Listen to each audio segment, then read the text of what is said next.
as some of the language you'll hear on Blood on the Microphone can be adult in nature. This program is intended for a mature audience. Listener discretion is strongly advised. Well, hello there. I'm Virginia Attorney General Ken Cuccinelli, and if the Lord has his way, and he always does, I will be the next Republican governor of the Commonwealth of Virginia. And right now I'm doing my best to work with the good people of Virginia to make sure that blowjobs and butt fucking remain against the law. Did you know that the U.S. Fourth Circuit Court of Appeals overturned Virginia's long-standing sodomy law last month? They sure as hell did. Here's what they did. They said that it is legal for anybody to have sex with an animal. Can you believe that? They're letting people carnally know. That's the way the law was worded. It's like from biblical times. Any person who carnally knows in any manner any brute animal. Says so right there in section 18.2-361, Crimes Against Nature, subsection A. Any person carnally knows any manner any brute animal, or carnally knows any male or female person by the anus or by or with the mouth, or voluntarily submits to such carnal knowledge, he or she shall be guilty of a Class 6 felony, except as provided in subsection B, which just makes the penalty worse, not for having sex with animals, mind you, but for having anal sex or blowjobs with your granddaughter or your daughter or your son or your grandson or your brother or your sister or your father or your mother, then you're going to be guilty of a Class 5 felony. However, and it gets worse here, if a parent or grandparent commits such an act on a child or a grandchild, and that child or grandchild is at least 13 but less than 18 at the time of offense, well, then we're going to get you for a Class 3 felony. Now, you tell me what's wrong with that. That means it don't matter if you're gay or straight or none of the above. You cannot have sex with animals. So I object when people say that the sodomy law is anti-gay. It is not. You can be as gay as you want to be. You just cannot have anal or oral sex. That's all it's saying. And hell, folks, this is Virginia. If you didn't make it against the law, you'd have grandpas having sex with grandbabies and mamas and daddies having sex with their children and brothers having sex with their sisters. It'd be happening all the time if there weren't no law to stop it. Hell, Virginia's famous for that shit. And it ain't like we're just picking on the homos. This law applies to straight people too, married or otherwise. Oh, and by the way, Virginia's sodomy law also says voluntary sex between unmarried persons. That's fornication. That's a Class 4 misdemeanor. See, Class 4, like 4, fornication. Also, if you live together and you're not married, that's called lewd and lascivious cohabitation, and we punish that here in the Commonwealth as a Class 3 misdemeanor. So all we're asking is for the Fourth Circuit Court of Appeals to take another look at the law and ask yourself, do you think it's right that consenting adults get to give each other blowjobs or have butt sex? That's all we're asking. If you think that's all right, well, you probably think having sex with a dog is all right. And you will notice that under the sodomy law, having sex with a dog, the punishment ain't as severe as just two people living together and having anal or butt sex. There's some right nice pretty puppies in this Commonwealth. So help me convince the Fourth Circuit Court of Appeals that when we say knick-knack, paddywhack, give that dog a bone, we're talking about a bone, not a bone. And, oh yeah, no anal or oral sex between nobody. Nope. No, sir. I'm Ken Cuccinelli. I'm going to be your governor. Hee-hee!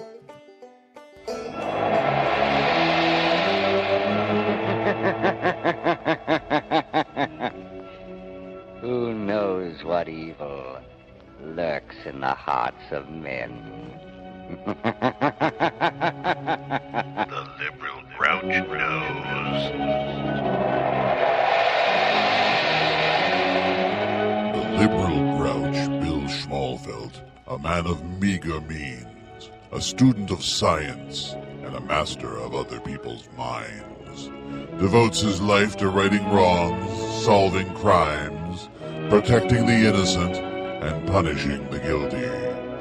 Using advanced methods that may ultimately become available to all law enforcement agencies, Schmalfeld is known to the evil Breitbart Empire as the Liberal Grouch.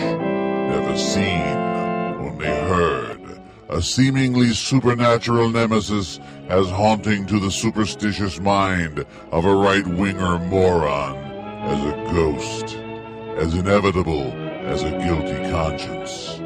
The liberal grouch has vowed that only death will end his quest for social justice. And when that day happens, and his voice is silenced, it will surely be as the result of blood on the microphone.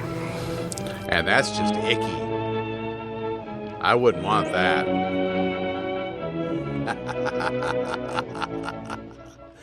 Hello and happy Friday. I'm the Liberal Grouch, Bill Schmalfeld. We're glad to have you with us today. And, we're here. This is the 21st century. Can somebody come up with a better way of getting blood out of a person? This morning I had to go to one of our local LabCorp offices.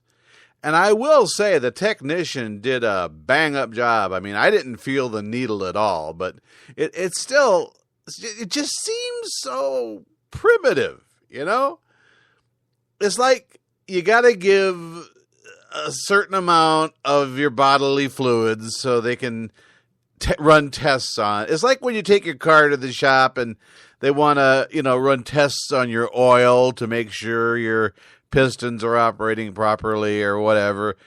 I just got to think that we have to. I mean, you watch Star Trek, and Dr. McCoy runs this Walkman or iPod or whatever it is over the yeoman and says, "Oh, she's fine."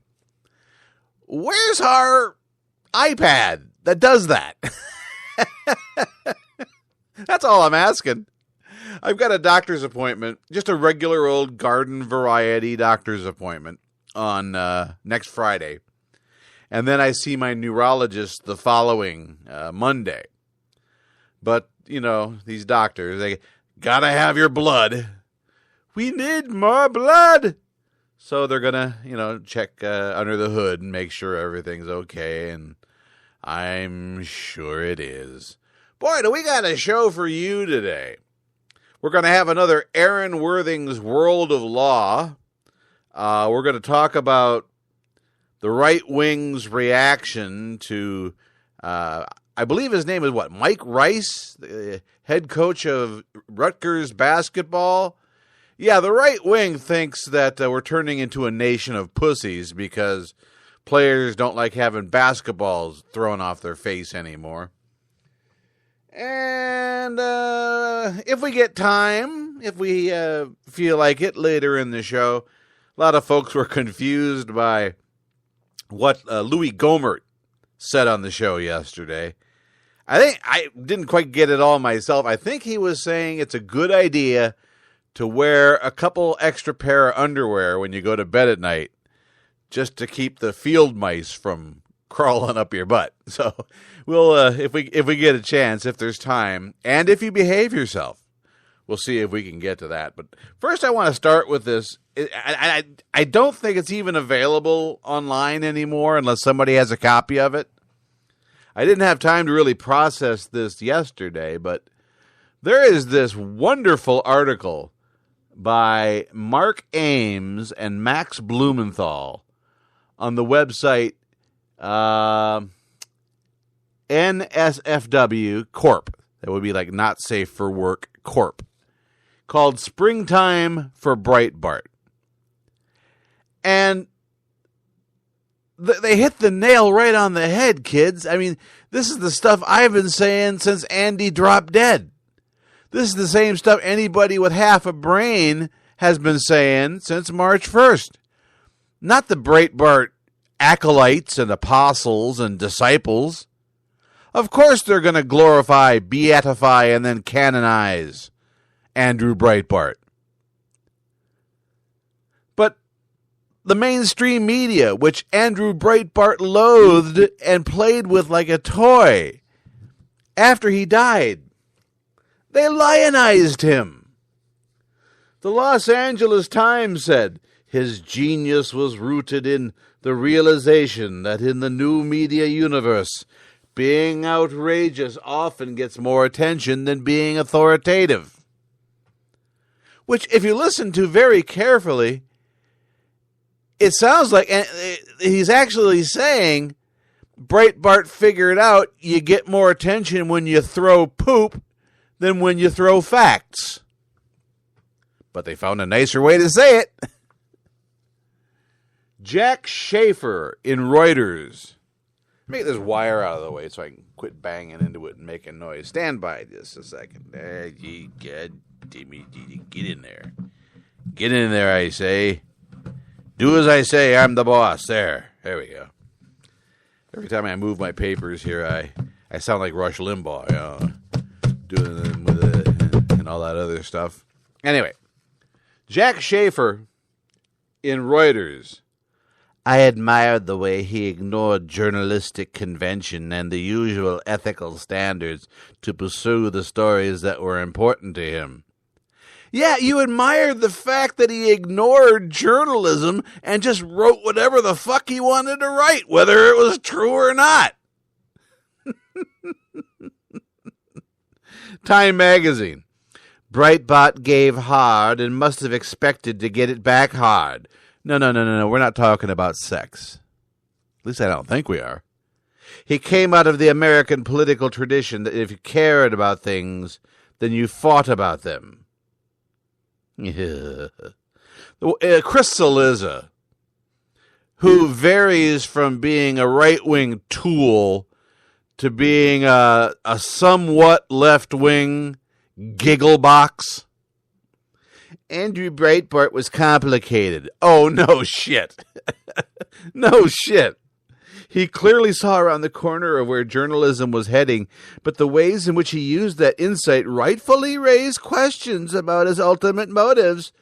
If you loved him, you really loved him, and if you hated him, you really hated him. Well, now that is some cutting-edge journalism right there. I'm here to tell you. He nailed that. Oh, I'm supposed to read this link? My good friend Breitbart Unmasked sent me the link to the story.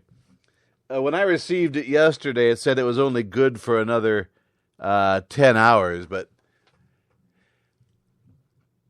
I'll see if I can come up with a bit.ly link for that at the end of the show and share it with all, including each other. All right, let's continue here. These fine fellows, these nice lads, this Mark Ames and Max Blumenthal, did a wonderful job of deconstructing and telling the truth about Andrew Breitbart. They quote Dave Weigel, who has drank more of Ali Akbar's whiskey, smoked more of Ali Akbar's cigars, and has single-handedly kept Ali Akbar's reputation as a serious pundit alive. Thanks there, Dave. Good journalism. Dave Weigel quoted, "Today, the only people upholding their free speech legacies are conservatives like Ann Coulter and Rush Limbaugh." Well, he edited that out of his obituary about Breitbart. Here's Dave Weigel's obituary about Breitbart as it stands. He used a quote from the book Righteous Indignation. My mission isn't to quash debate. It's to show the mainstream media aren't mainstream, that their feigned objectivity isn't objective, and that open, rigorous debate is a positive good in our society. Man, how I long for the days of Sam Kinison, Richard Pryor, Abby Hoffman, Dr. Hunter S. Thompson, George Carlin, and Lenny Bruce. Well, according to the authors of this article, Weigel's decision to edit out that sentence from his Breitbart quote changes everything. You leave that sentence in, the sentence being, today the only people upholding their free speech legacies are conservatives like Ann Coulter and Rush Limbaugh. You put that sentence back in, and Breitbart seems suddenly a lot less interesting and unique and trailblazing. But that is precisely the way the mainstream media lionized Andrew Breitbart after his sudden departure. The writers of this article say, it'll never be known if Breitbart's death was brought on by the decades of Amy Winehouse-style partying around the glass coffee tables of West Hollywood, exactly the sort of practice that can transform a healthy heart into a dried apricot, or whether he succumbed to a natural cause, like the hysterical, unchecked hatred that seemed to have consumed his entire physically precarious being. Though he was the father of 4 young children, Breitbart seemed to have spent much of his time on Twitter, baiting his perceived enemies with scatological and graphically sexualized taunts. I myself have been on the receiving end of some of Andrew Breitbart's scatological, sexually taunting tweets toward the end of his life. Sweet God Almighty. One of the last things he did before dropping dead in front of his home there in Brentwood was at the last CPAC he attended, drunk as a monkey, screaming at the Occupy Wall Street people, stop raping people! Stop raping people! Here's a guy who ignores the evidence. There has been study after study after study about the actual rapes that occurred in and around Occupy Wall Street. And I don't have the figures right in front of me. Check with me 20 minutes after the show and I can dig them up for you. Study after study after study shows that there was maybe, possibly one rape that could be attributed to Occupation Wall Street or anybody in the Occupy movement. The rest of these alleged rapes were either consensual or happened away from the Occupy group, or involved people who were not part of the Occupy group, or rapes that were committed by non-occupiers who just kind of wandered in, found a girl they liked, and raped her. This was not the Occupy people raping. But you can't tell that to anybody. You can't tell that to the Breitbots because Andy said they're raping each other. Andy didn't need to prove anything. Andy didn't need to put facts on paper. Andy didn't need to show you the whole videotape. If Andy said it was true, then by God, it was true, and there's just no argument about it. I'm back to the article now. Looking haggard and swollen as he stood before the CPAC audience, slurring his words, Breitbart described the nefarious plot that his bombshell video would soon expose. Bringing down the Obama presidency. The rest of us slept as they plotted, and they plotted, and they plotted, and they oversaw hundreds of millions of dollars in the Annenberg Challenge, and they had real money from real capitalists. Then they became communists. We've got to work on that. That is a parenthesis. Barack Obama is a radical. We should not be afraid to say that. The what? The speech was just inane and incoherent enough to be taken seriously by Glenn Beck. Now that right there should have been a warning sign. It should have been greeted with derision by everyone in the media who even pretends to be doing his job. But they were so they're so in love with Andy. Oh, Andy Breitbart.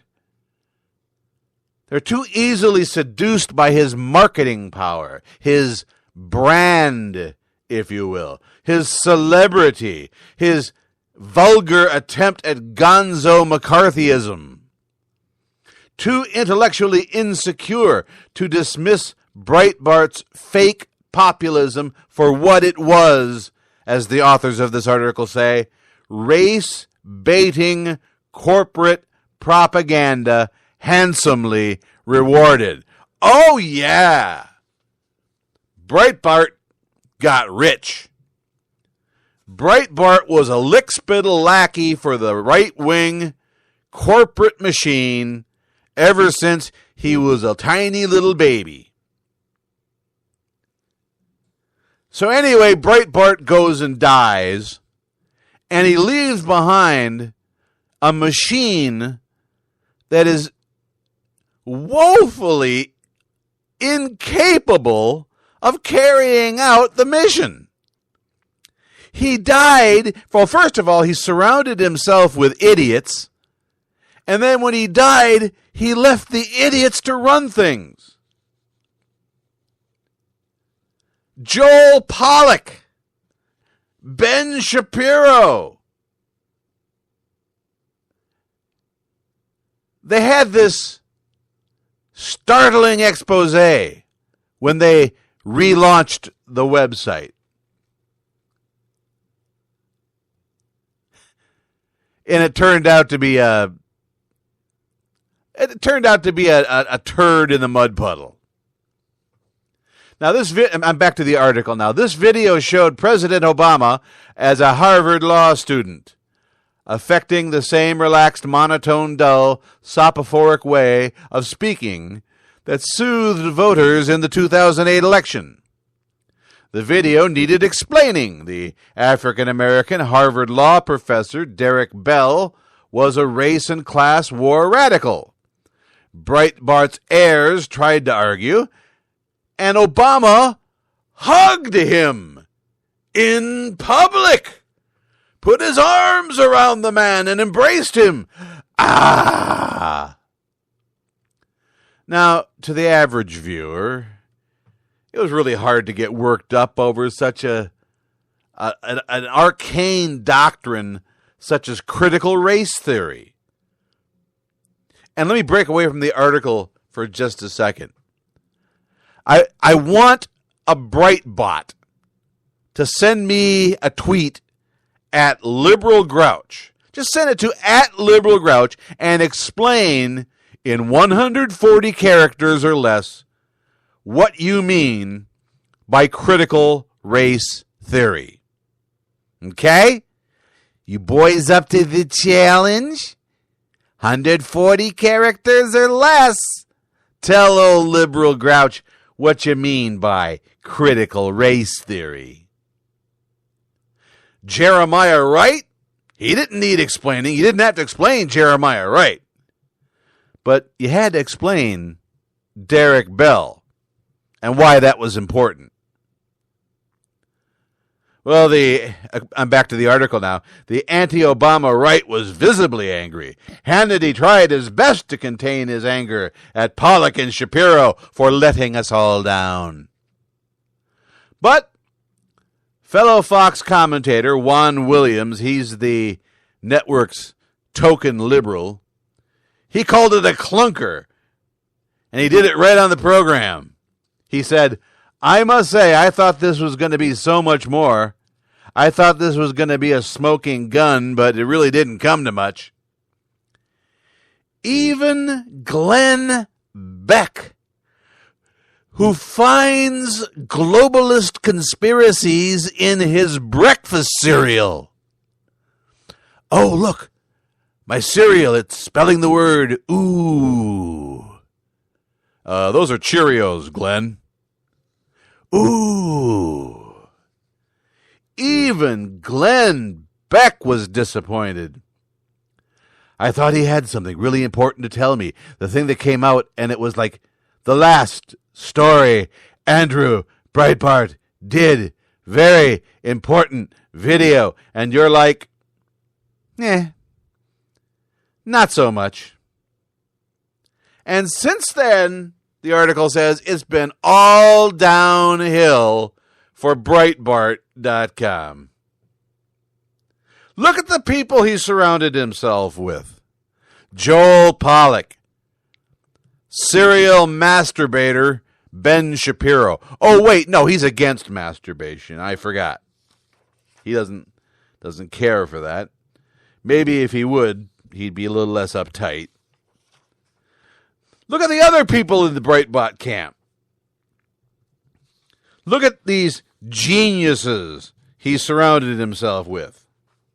These bright new minds that are going to carry the new media revolution further into the 21st century. John Nolte, Breitbart.com editor and blogger, repeatedly called for murdering teachers and mothers. I'm reading from the article here again. During Occupy protests in November 2011, Nolte tweeted, "Teachers who take kids to protest without parents' permissions should be murdered." In April 2012, he responded to an HBO comedy show gag involving a young girl by writing, "Whoever this little girl's stage mom is, she should be murdered." Then there's our good friend Jeff Dunetz, the yid with the lid, the perv with the nerve. He has accused practically everything alive or dead of anti-Semitism, from Media Matters to George Soros to President Obama and Delta Airlines. Never mind his own fetish of sending girls, because the girls like to see the videos of the yid flipping his lid in the bathroom, in the shower, if you know what I mean.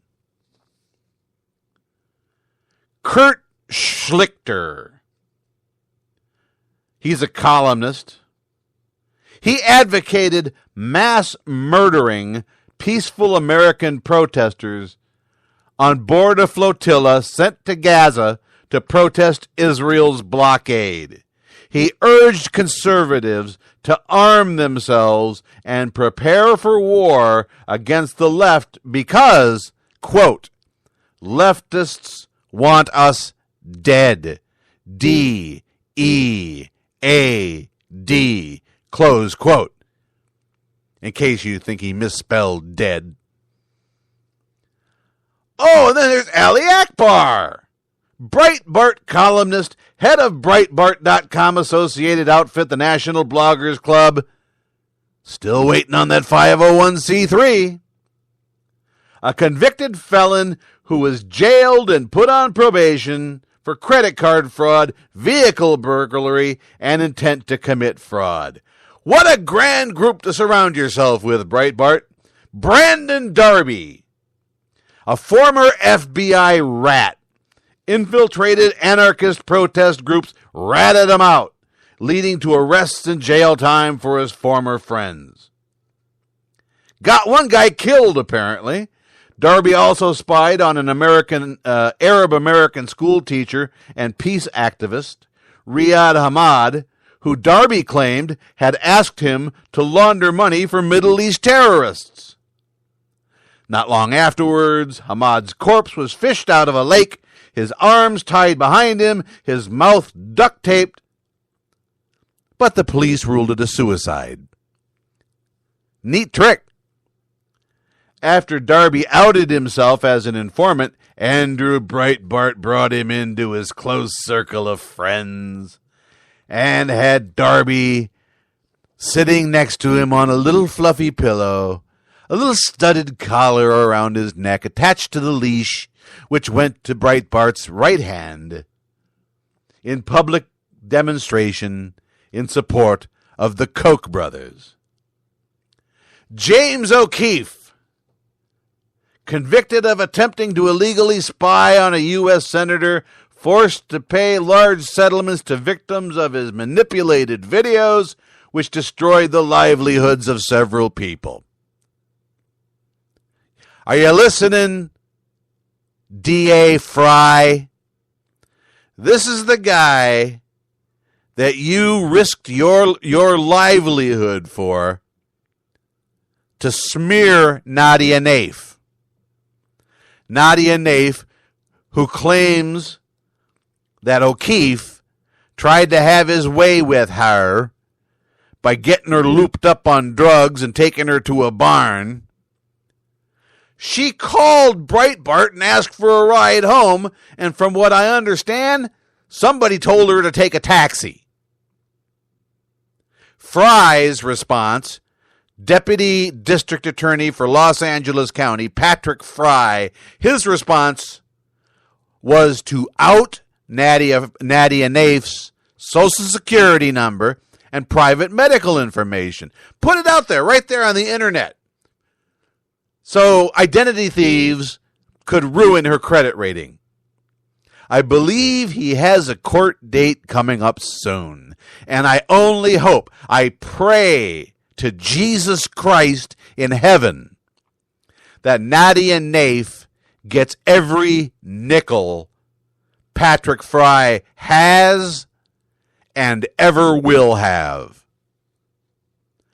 Last and certainly least, Lee Stranahan, Breitbart.com blogger who spent years peddling photographs specializing in many of Genocide Ben Shapiro's favorite fetishes, including bondage and S&M, and Ben's favorite schoolgirl lesbian fantasies. You remember Lee? He's one of the guys who wanted to put me in jail, said he wasn't going to try the case in public, and then wrote 74 blog articles about what a subhuman, evil monster I am. Described rape as non-brutal. Outed the name of a rape victim, a rape accuser, the witness who claimed she had been sexually abused by Trayvon Martin's killer. Now, this is just a long explanation about Andy Breitbart that actually can be summed up in a 2.5-minute song. So, enjoy.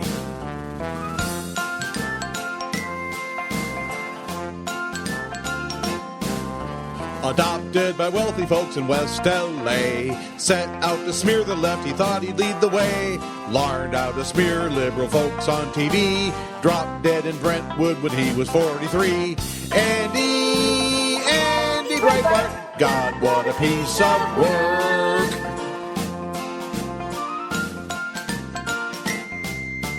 Party like a college boy his whole career. Said all the things the right wing likes to hear. Faithful errand boy to Foster Freeze. Some folks say he did his best work on his knees. Andy Breitbart, sad little rich boy jerk.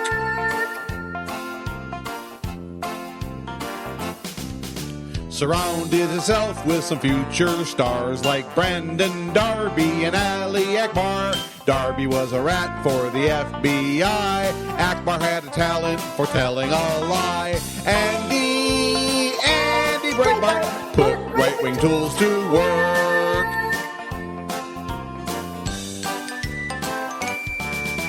Sent stupid James O'Keefe to get some tape. Stood by his friend after his attempted rape. Ruined a career at the USDA. Didn't live long enough, the damages to pay. Andy Breitbart, we miss your obnoxious smirk.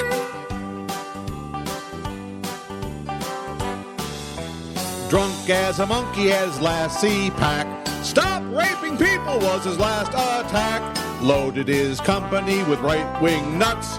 Left it to be run by total idiots. Andy Breitbart, mired in the moral murk. With no more Andy there to lead the troops, Joel Pollack led the crew with stupid scoops. With morons like Tranahan and Liberty Chick, the website lost readers and lost them real quick. Andy Breitbart, your legacy's gone berserk.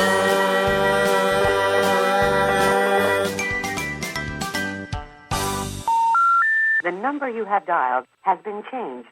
The new number is... Blood on the microphone. Please note, the new number is... Blood on the microphone.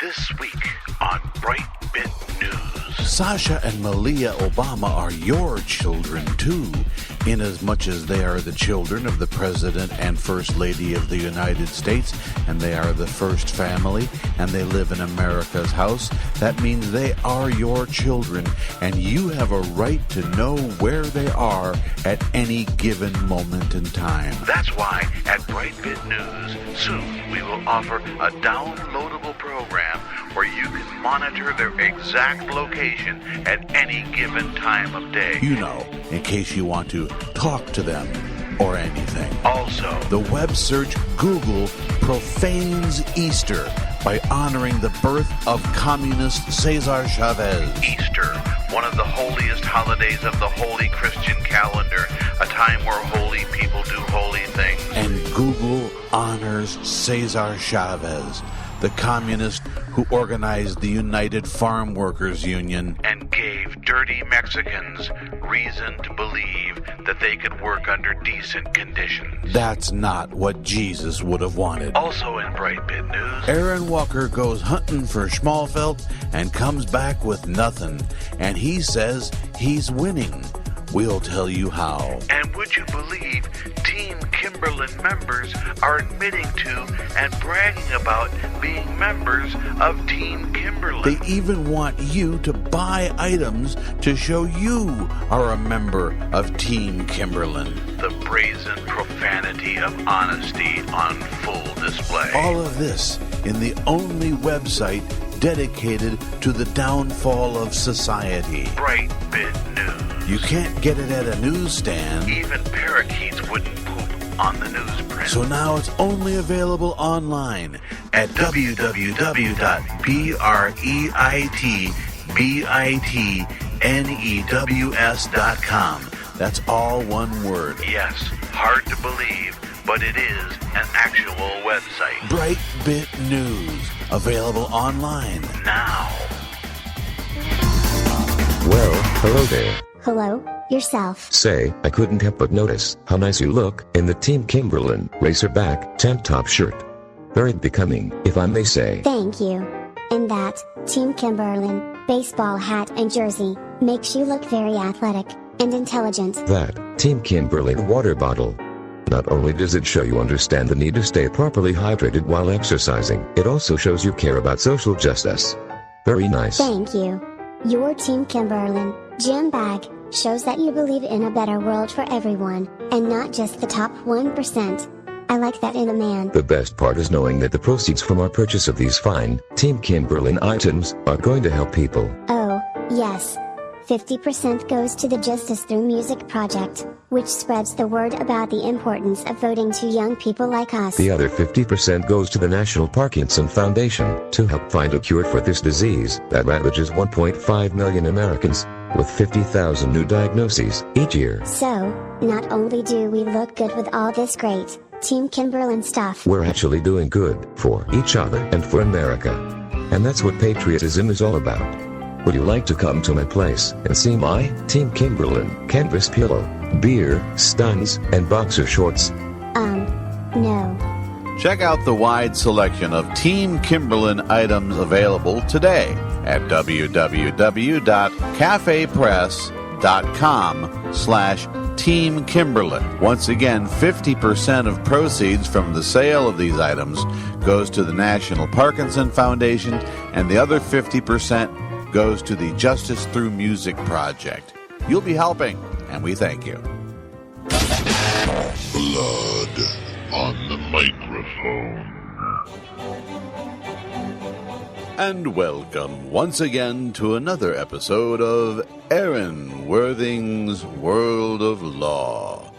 From his beautiful palatial penthouse atop the Rockefeller Center in Midtown Manhattan, let's join future Chief Justice of the U.S. Supreme Court, Aaron Worthing, for another talk about the law. Hello, my lessers.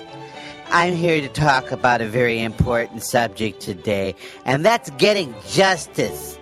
You remember that on March 1st, I went to file a charge in Howard County. Actually, it was 2 charges and a peace order against the hateful, evil villain Bill Schmalfeld, who admits that he's friends with Brett Kimberlin. Can you imagine? The man who tried to kill me and the man who threatened to blow up my house and the place where I worked at the time.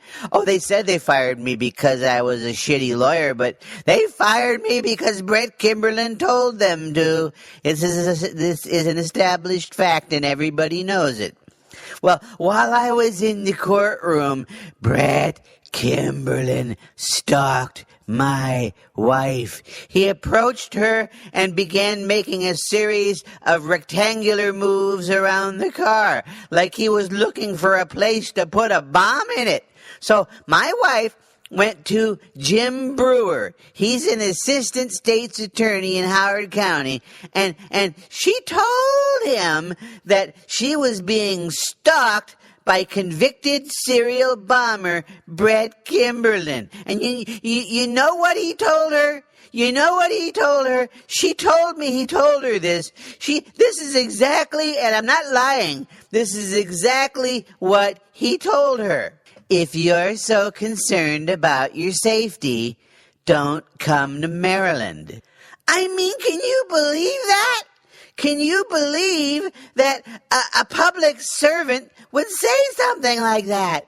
Now, I didn't hear it myself, but my wife said that's what the man said to her, and she wouldn't lie about something like that, and I certainly wouldn't make up a story like that because I never lie. I never make up stories, and anything you've heard to the opposite is merely a Brett Kimberlin-inspired lie. He's the one who's the liar, not me.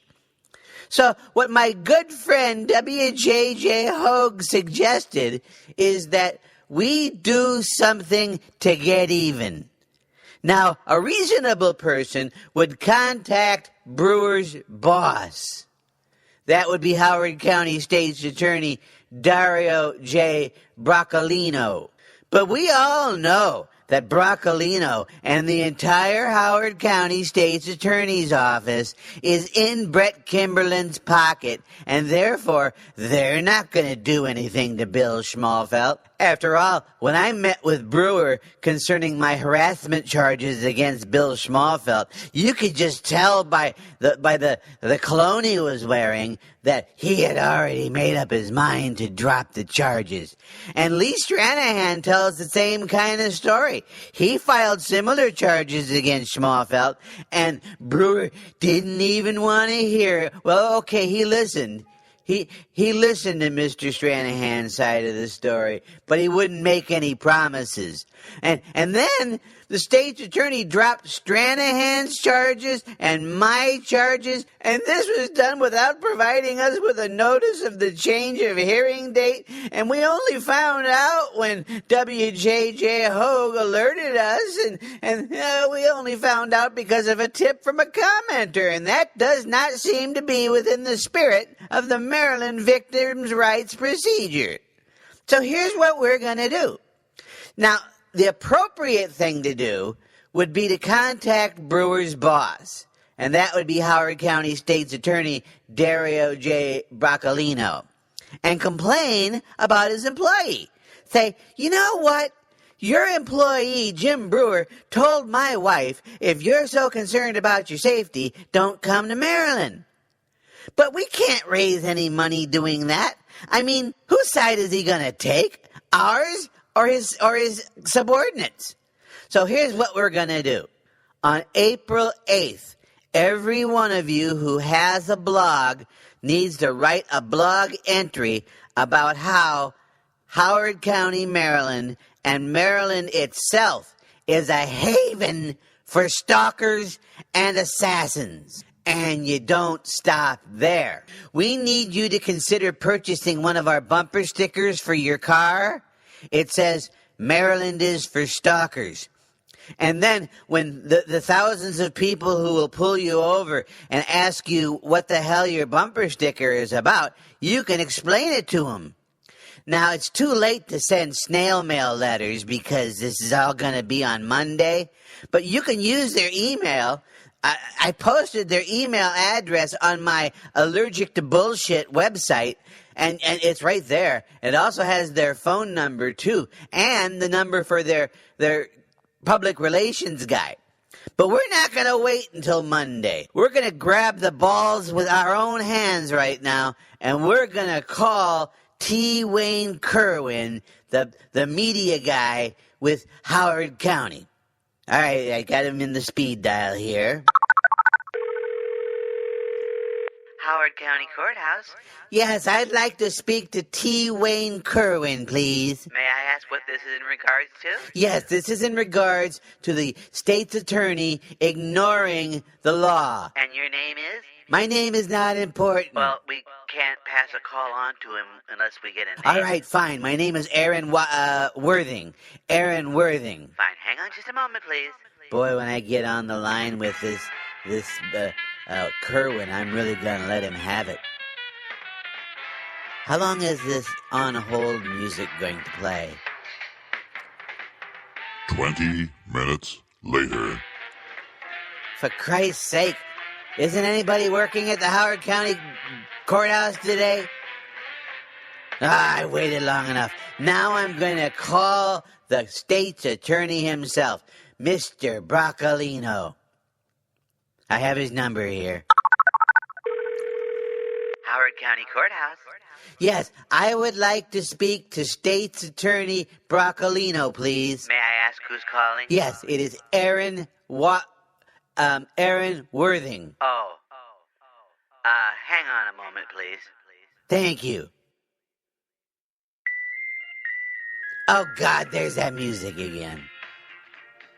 Well, I don't care how long this takes. I am going to wait on this phone until Mr. Broccolino picks up the phone. And you should do the same thing, but do it on Monday. And make sure you keep the Howard County State's Attorney's Office from getting any work done.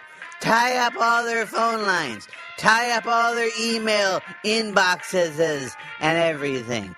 And do what you have to do to make up for this horrible embarrassment I've suffered at the hands of Bill Schmalfeld and Brett Kimberlin. And if you have to, go down, if you live in the Maryland area, go down to the courthouse and just form a line, a circle or whatever, and surround it and light torches and start chanting that you demand justice and no justice, no peace, and that you're not going to take it anymore. And if things turn violent, that's not your fault. That's not your fault. That's...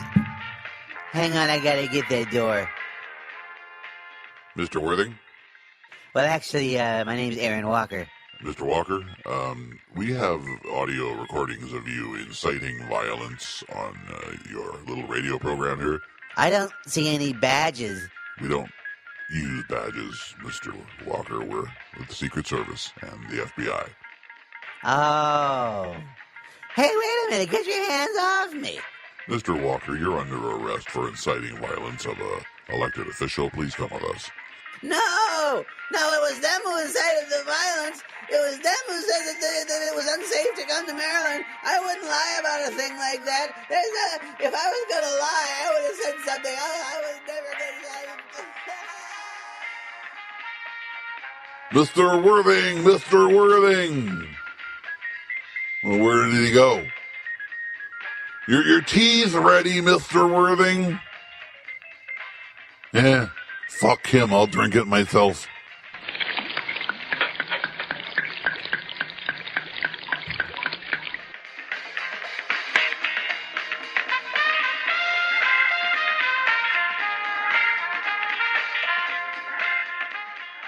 Blood on the microphone. Hi there, folks. This is the almighty Lord God in heaven above. And chances are you've seen those TV commercials that tell you about God's match for you. You know, those Christian dating sites. Well, I'm here to tell you, you don't need that. If I want you to hook up with someone, I'll tell you. Because, hey, I'm God. Next time you feel an urge to follow some girl home or to stalk some guy and make sure you copy down his license plate number, or you want to call somebody over and over and over again, just tell him it's God's will. And if you take it a step further than that and end up in jail, just tell the judge that God told you it was the right match, but the other person just must not have received the message or been open to it. Because, hey, I wouldn't tell you to do something that I thought was bad for you. Lucifer. Hi there. I saw the microphone here, and I thought I could just come in. How many times have I told you not to fiddle around with the radio equipment when I'm not there to monitor you? I know, vengeful God and all that. I'm out of here. I'm terribly sorry. All right. Go to hell, Lucifer. It was just a joke. You can't take it. All right. Go on. Get. Sheesh, what a grouch. Seriously, folks, now that we have a moment to ourselves, I'm far too busy, running the entire cosmos like I do the millions and billions of stars and planets, each with their own lives, and I just don't have time to individually worry about who you end up with. That's entirely up to you. That's why you have this free will thing that I gave you when I created you, whenever that was. So everybody just do your best and try to enjoy each other, try to make things better for each other, and we'll catch up later at some point, alright? God out.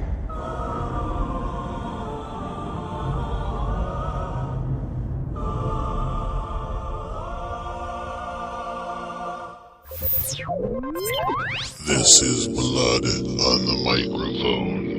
All right, 2 bits of information I need to pass along to you. One, this remarkable story, Springtime for Breitbart. I've come up with a bit.ly address for you, and it's a little shorter than the one I was given, so it'll be... If you have a pen handy, write this down, okay? It's Springtime for Breitbart by Mark Ames and Max Blumenthal. It was originally on NSFW Corp. And here's the new shorter address. It's http://bit.ly/capital Z, capital A, small k, small f, capital A, small k. That's it. One more time. http://bit.ly/Z, large Z, capital Z, capital A, lowercase k, lowercase f, capital A, lowercase k. If you've got that written down, you should be able to access this incredible, wide-ranging article and read it all for yourself. Second bit of information. and this is entirely personal. While the Aaron Worthing bit was playing, I got a call from Milwaukee. It was from the funeral home that has handled my mother's arrangements. And Mom has been delivered to the cemetery today. It's been almost a month, but they've had an incredible backlog for cremations in the Milwaukee area. But she's been delivered today, and she's going to be buried next to my dad at some point over the weekend. And I wanted to share this little poem I found online. It's called A Mother's Love, and it's by Helen Steiner Rice. Let's see if I can pot this music a little bit further down. That's one of the problems of not being able to hear yourself on the microphone here. Get that almost all the way down there, and then we shall read this poem in memory of my mother. Again, this is A Mother's Love by Helen Steiner Rice. A mother's love is something that no one can explain. It's made of deep devotion and of sacrifice and pain. It is endless and unselfish and enduring come what may, for nothing can destroy it or take that love away. It is patient and forgiving when all others are forsaking, and it never fails or falters even though the heart is breaking. It believes beyond believing when the world around condemns, and it glows with all the beauty of the rarest, brightest gems. It is far beyond defining. It defies all explanation, and it still remains a secret like the mysteries of creation. A many splendid miracle man cannot understand, another wondrous evidence of God's tender guiding hand. A Mother's Love by Helen Steiner Rice. As my mom finds her way to that spot in the cemetery next to my father, where he's been waiting for her for 30 years.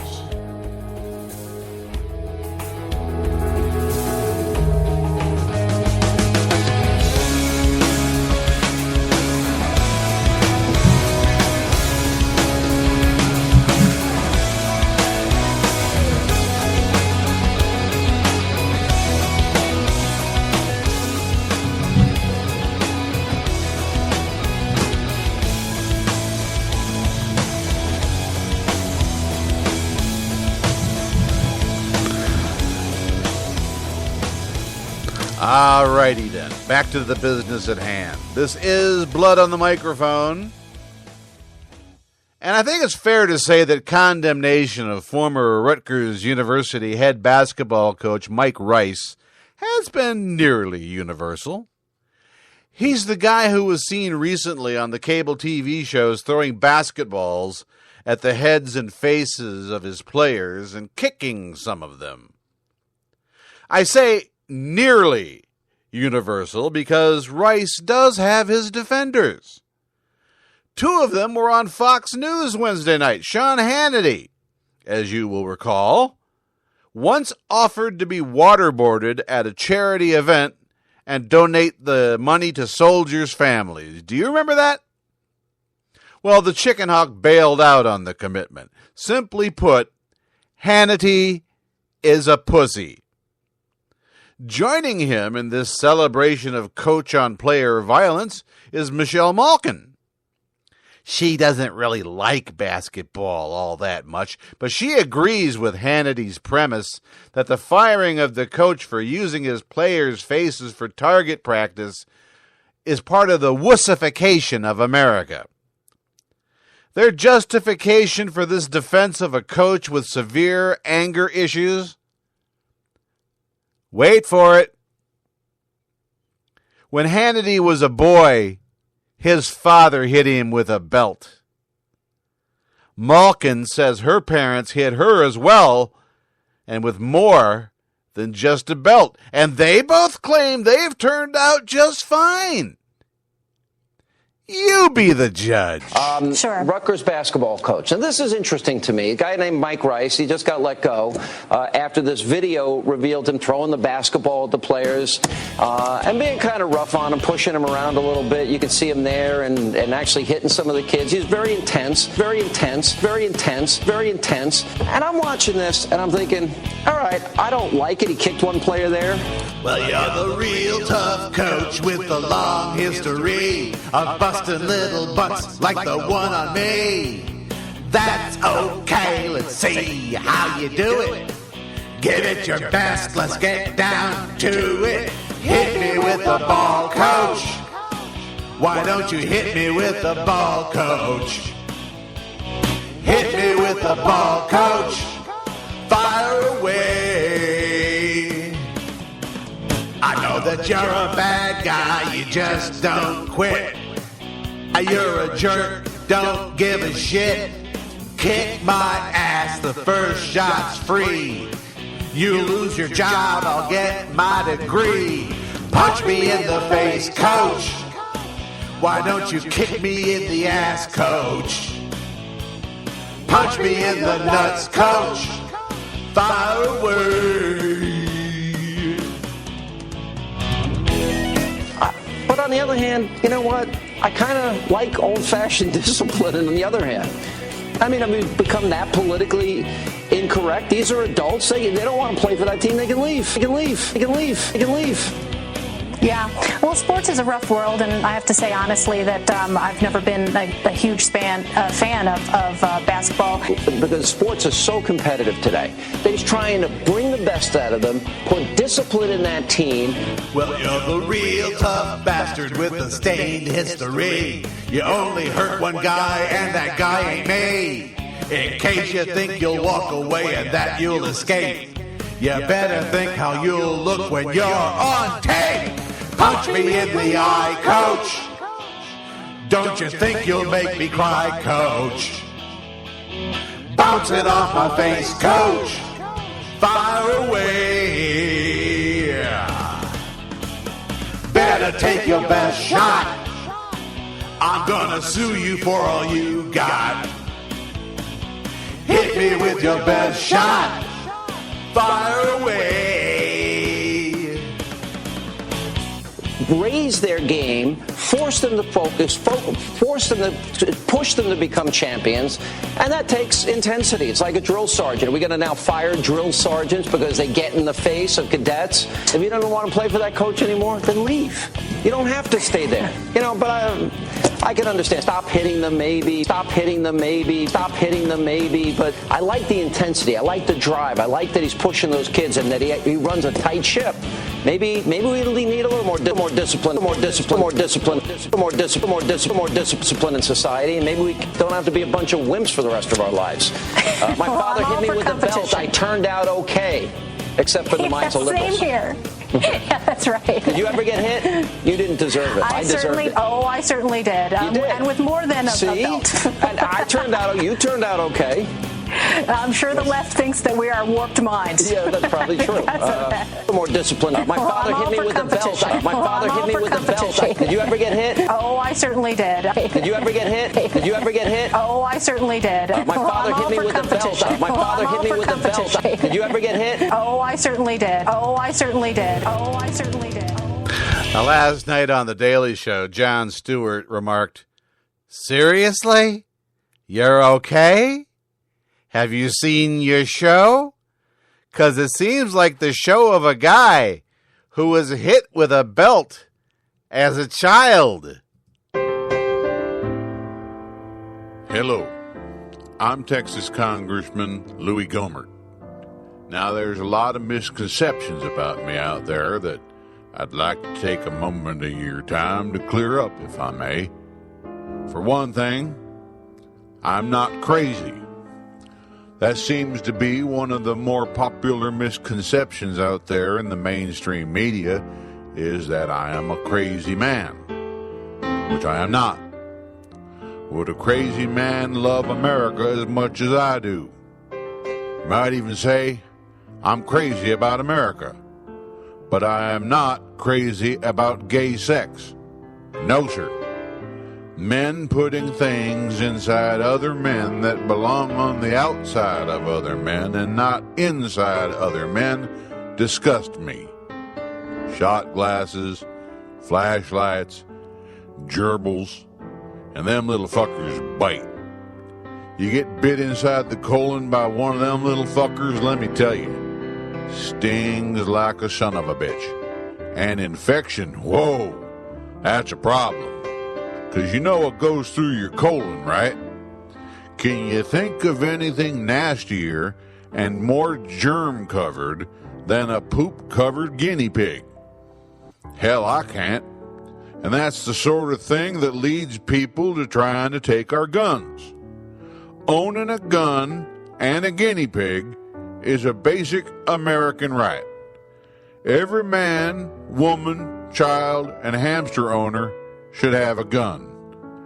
For one thing, not only can you protect yourself against minorities moving into your neighborhood, but if you should happen to get a field mouse caught up your colon, they sneak in there sometimes at night, you can stick a hunk of cheese into the barrel of a gun, stick it up the old poop chute, and if the mouse ain't already full from eating your goddamn intestinal linings, which they will, he will bite the cheese, and you can pull him right out of there where he never should have been in the first place. Which is why you should never go to bed without underwear on, because if the mouse has to chew through your underwear, he'll probably wake you up. If he gets to just kind of slide up in there like it's a mouse hole, you might not even know he's there till it's too late. Hell, I knew a feller once had a field mouse stuck up his ass for nearly a year.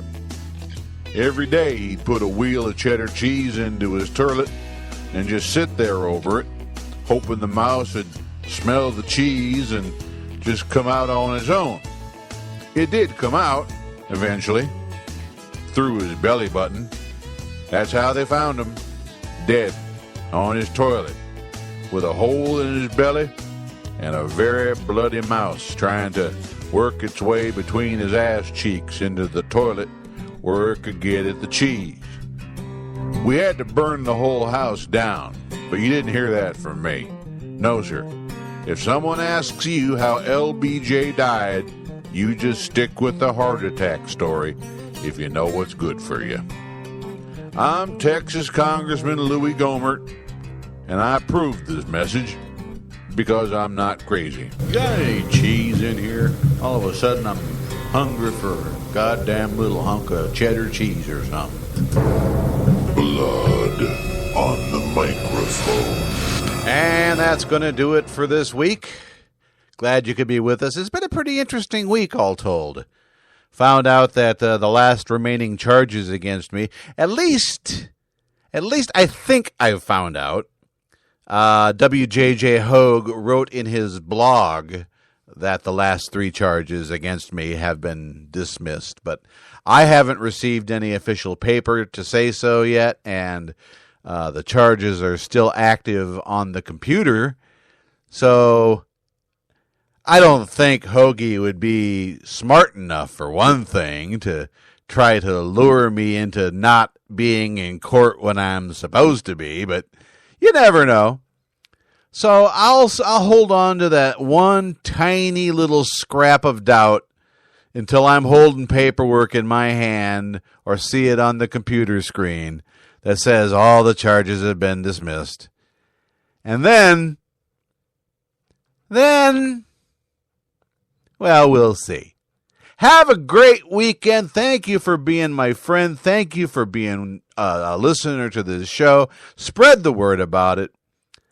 Later on today, you'll find all the new bits on BreitbartUnmasked.com.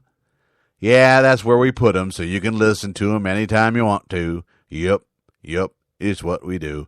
Have a great weekend. I love you. Bye-bye.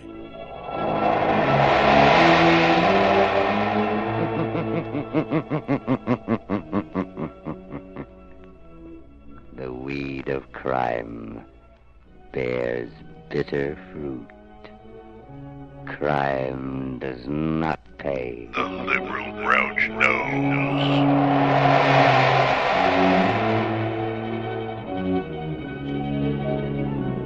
Blood on the Microphone is an internet radio program. Copyright 2013 by Bill Schmalfelt. All rights reserved. To learn more about the evil doings of the Breitbart gang and other duplicitous right-wing scum, subscribe online to www.breitbartunmasked.com. You can follow Bill on Twitter by entering at liberalgrouch@twitter.com. You can friend Bill on Facebook by logging on to www.facebook.com/libby.grouch. Of course, you can like the Blood on the Microphone fan page on Facebook at www.facebook.com/bloodymike. That's /BLOODYMIC, like one word. Don't forget to show your support for Blood on the Microphone, Breitbart Unmasked and Social Justice by becoming a charter member of Team Gimbalin today. Go to www.cafepress.com/Team Gimbalin and check out all the hats, shirts, cups, stickers, buttons and other gear. Remember, 50% of the profits go to the Justice Through Music project. The other 50% to the National Parkinson Foundation. Blood on the Microphone is a Team Kimberlin production and can be heard live at noon Eastern, Monday through Friday on Spreaker Web Radio. Join us next time for more Blood on the Microphone. And Breitbots, don't forget, he's coming. He's coming for you. Will you be ready?